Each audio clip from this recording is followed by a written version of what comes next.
This morning, a 24-year-old man is dead after being pulled from the Chicago River. Bodies being pulled from the waters in Chicago, at least 10 in the last year alone. The latest unidentified body pulled from Lake Michigan last Sunday. I just walked in and found a grown man molesting, and I got him in a bloody puddle for you right now, officer. Attacked him viciously, and I didn't stop. The only time I paused was to go to the kitchen and retrieve a butcher knife, because I was going to kill him. And my son stepped in front of me and saved his life. He just looked at me and said, "Sir," and he shook his head and just, "No." And I just put the knife down. I just wouldn't traumatize him any more than he already was.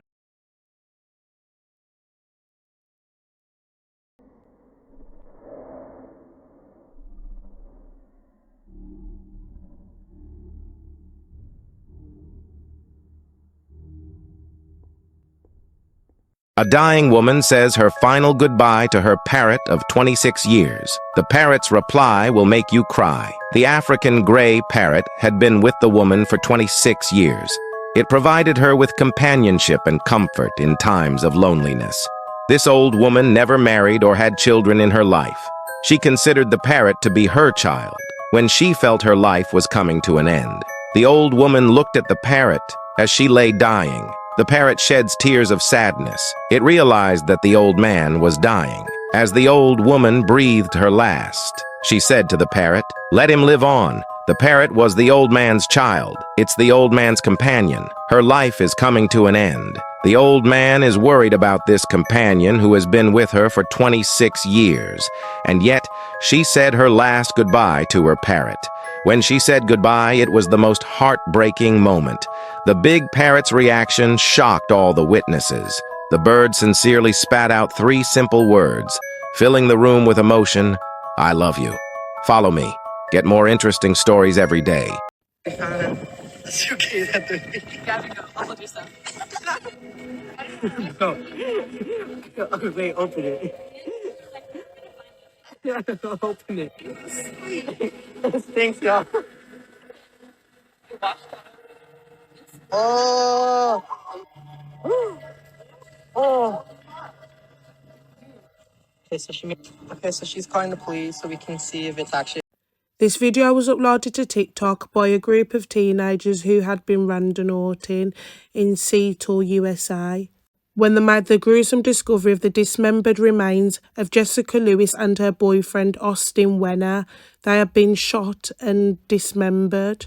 For those of you that don't know what randonauting is, it's exploring using the Randonautica app to travel to random places. The app gives you specific coordinates that you have to follow, and you never know where you're going to end up or what you're going to find.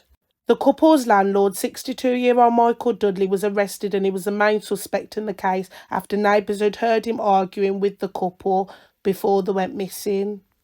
When police searched his house, they found bullet holes in the wall that Michael couldn't explain, blood in the couple's room, and Michael had also painted the house. Michael is currently awaiting trial now, and his bail has been set at $5 million. This vibrant young woman who loved to work out thought she'd met the man of her dreams, but their first date has turned into a tragedy. 31-year-old Angela Tremonti started her online flirtation 2 months ago on Instagram. Dario Dizdar seemed quite the catch. Handsome, charming, and he was a police officer from Phoenix. Last week, she flew from her home in Boston to Phoenix to meet him for the first time. She was excited. She was a little nervous at first because she's never done this before. Their first date was a hike up Camelback Mountain. The temperature that day was 105 degrees. She did know that she was going to go hiking. She has never gone hiking before. About halfway into the hike, Angela apparently got overheated. Now, this is where the incident is raising all sorts of questions. Angela headed back to the car, but he didn't go with her. Instead, he continued with the hike. She never made it. She collapsed, apparently from heat exhaustion. Search teams found Angela's body near a home off the trail, where it's believed she went to get help. You can see Dizdar at the scene where she was found. Her friends back in Boston are devastated. Anyone would have walked back down that mountain if they saw that the person that they were with was in distress, wasn't feeling well. You just don't let them walk down alone. Authorities don't suspect foul play, but Dizdar has taken a leave of absence. Angela's friends want answers. You enter together, you're supposed to end it together. That's it.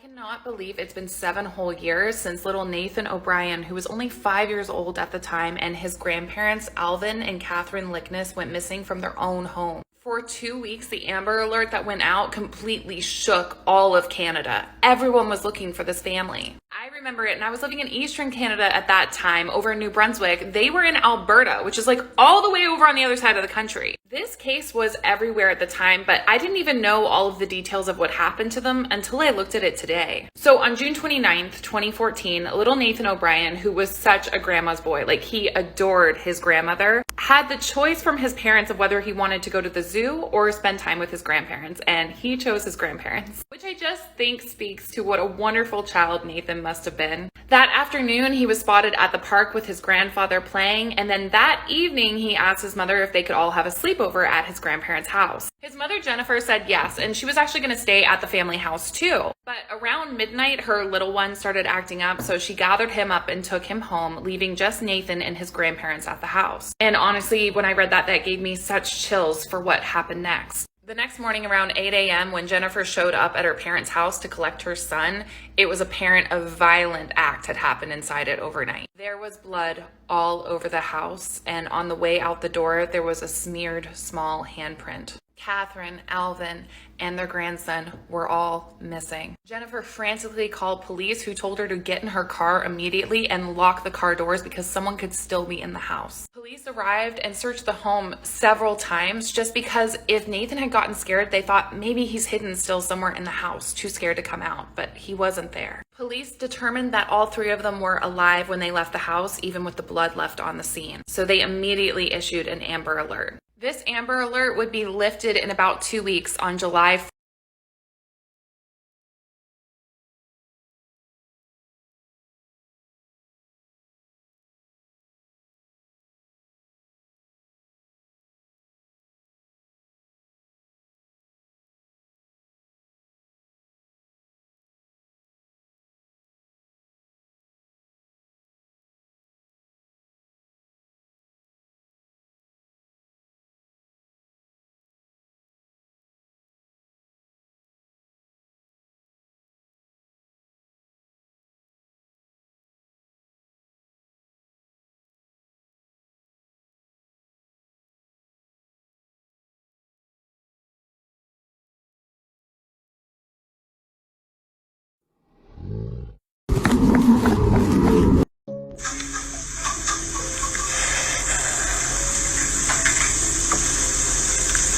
I would like to apologize to my family for not being the daughter they wished I would be. What's up, everybody? All right, so you guys, today we're going to be talking about the life of Roxanne Sikorsky. Now, Roxanne was adopted from Poland when she was 4 years old with her 2 younger siblings, a boy and a girl. Now, they were adopted from an orphanage, and her parents, Jeff and Lorraine, are saying that she had a very traumatic life while in Poland. Now, once she got over here to the U.S., they lived in Detroit, and her parents are saying that she started thriving, doing really good in school, and they did not have a lot of issues out of her until she became a teenager. When Roxana was just 15 years old in 2014, she started to run away. Now, her parents, not knowing what's going on, they then found out that she's having a relationship with a man that is 23 years old. Now, this man that she's having a relationship, his name is Michael Rivera. She's 15 and he's 23. Now, the parents, when they find this out, they then press charges against Michael Rivera because they found out that they're having relations as well. So by this time, they're not supposed to be together. They can't see each other at all, but some kind of way, Roxana is still sneaking out to see him. Now, Jeff and Lorraine, her adoptive parents, they're basically saying that they did all they could to try to keep him away from her, but they couldn't, y'all. And at this point, Micah and Roxana would do anything to be together. That's when they made this plot to kill her family in order for them to run away. And on October 17, 2014, they would carry out this plot. Now, Michael waited outside of Roxana's house while Roxana went in order to carry out this murder. And Roxana's first victims were her younger siblings. She went inside of their room in which she slashed her brother's throat. Now, after slashing her brother's throat, her little sister then saw what happened and started to scream. When she started to scream, this woke Roxana's parents up. Roxana fled the scene with Michael Rivera, and they went back to his home, and then the police found them the next morning. The next day, Roxana and Michael Rivera, they were arrested. They were charged with attempted murder because the brother, thank God he did survive, but they were charged with 4 counts of conspiracy to commit murder and attempted murder. Bloody murder, or you're just using that as a phrase? I was just using that as a phrase. Roxana's 12-year-old brother testified his sister, also called Roxy, woke him up before the attack. And then she slashed my neck. Her 11-year-old sister says she pushed Roxana. Both siblings ran downstairs to escape. According to prosecutors, Roxana was being coached on how to kill her family by Rivera. And by text, she was asking for